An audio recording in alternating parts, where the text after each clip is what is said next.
গলাচিপা ও ১০ মিনা নিয়ে পটুয়াখালী ৩ আসন। সেখানে জোটের মনোনয়ন পেয়েছেন গণ অধিকার পরিষদের সাধারণ সম্পাদক ও ডাকসুর সাবেক ভিপি নুরুল হক নূর। এরপরও নির্বাচনী মাঠে তিনি একা হয়ে পড়েছেন। বিএনপির জোট প্রার্থী হলেও স্থানীয় বিএনপির বড় অংশের সমর্থন পাচ্ছেন না তিনি, বরং তারা কাজ করছেন বিএনপি বিদ্রোহী প্রার্থী সদ্য বহিষ্কৃত নেতা হাসান মামুনের পক্ষে।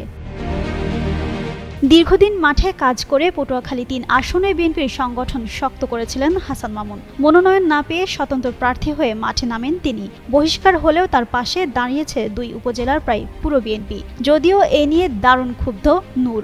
বিষয়টি বিএনপিকে অফিসিয়ালি জানান, ব্যবস্থা নিতে বলবেন বলেও হুঁশিয়ারি দিয়েছেন। তবে সেই হুঁশিয়ারিকে পাত্তা দিচ্ছেন না তারা। ক্রমেই জয়ের পাল্লা ভারী হচ্ছে বিএনপি বিদ্রোহী প্রার্থী হাসান মামুনের।